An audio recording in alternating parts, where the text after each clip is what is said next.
یہی تو اللہ کے ذکر کی حقیقت ہے کہ اس لیے فرمایا کہ اقیم الصلاۃ لذکری، نماز قائم کرو میری یاد کے لیے۔ مطلب جب تم نماز میں کھڑے ہو تو میرے علاوہ تمہارا کوئی دھیان نہیں ہونا چاہیے۔ لیکن اگر نماز میں کھڑے ہو، بظاہر اللہ کی نماز پڑھنے ہے اور اللہ ہی سے غافل ہے، اپنی نماز میں کھڑے ہو کے اپنی دکانوں کا حساب کر رہا ہے، اپنی زندگی کا سکیجول بنا رہا ہے، نماز کے بعد کے معمولات پر غور کر رہا ہے، اس کا مطلب ہے کہ نماز اللہ کی قائم کرنے کھڑا ہوا لیکن اللہ سے بھول گیا، اللہ سے غافل ہو گیا۔ جب اللہ کو اس نے بھلا دیا تو پھر قرآن میں اللہ نے فرمایا کہ جب جو بندہ مجھے بھلا دیتا ہے میں اس کو بھلا دیتا ہوں۔ اس لیے یہ دھیان، یہ اصل وہ چیز ہے۔ تو نماز میں فرمایا کہ میری یاد قائم رہے۔ جب اللہ اکبر کر کے ہاتھ باندھو تو اس کا مطلب تمہیں پتا ہو کہ تم نے ہاتھ اللہ کے لیے باندھے ہیں، جھکو تو تمہیں پتا ہو تم اللہ کے لیے جھک رہے ہو، سجدے میں گرو تو تم پتا ہو کہ تم اللہ کے لیے سجدے میں گر رہے ہو۔ تو اللہ تبارک و تعالیٰ کا دھیان جب قائم رہے گا تو یہ اصل میں نماز تمہاری یہ زندہ نماز ہے، کیونکہ جسم اور روح کے ساتھ زندہ نماز ہے۔ اور آپ کو پتہ ہے زندہ جو ہوتا ہے یہ پرواز کرتا ہے، لہذا زندہ نماز یہ پرواز کرتی ہے، یہ آسمانوں کی طرف دوڑتی ہے۔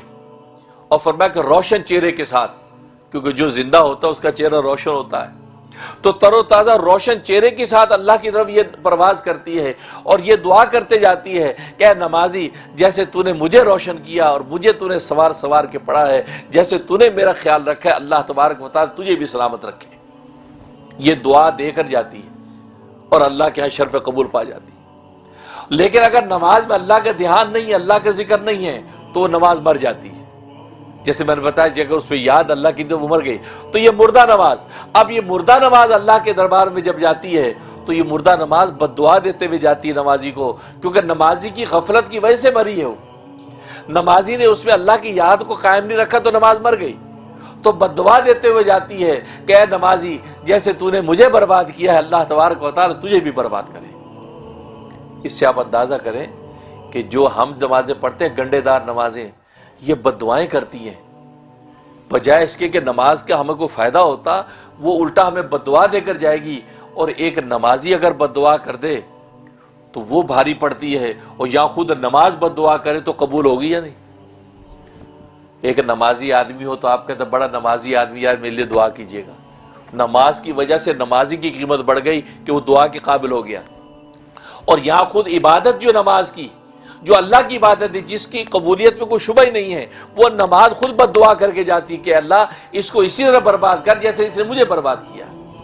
نہ قیام اچھا، نہ رکوع اچھا، نہ سجدہ اچھا، نہ سلام اچھا، بس نماز میں بس بے چین ہے کہ کب نماز ختم۔ اللہ اکبر، امام نے بس تھوڑی سی لمبی صورت پڑھ نہیں دی، بس لمبی صورت پڑھنے کی دیر ہے، بس پیچھے کھڑا کوس رہا ہے۔ یار امام صاحب کو تو کام ہی نہیں ہے، یہ مسجد میں بیٹھا ہے، ہمیں تو یار مینہٹن جانا ہے، اس کے بعد ہمیں پھر سٹیٹن آئلینڈ پہنچنا ہے، یار اتنا ٹائم ہے نہیں ہماری جاب، یہ اب وہ کوستا ہے۔ اب یہ نماز ہے جس کو آپ نے مار دیا ہے، یہ نماز آپ کے لیے بد دعا دیتی ہوئی جائے گی۔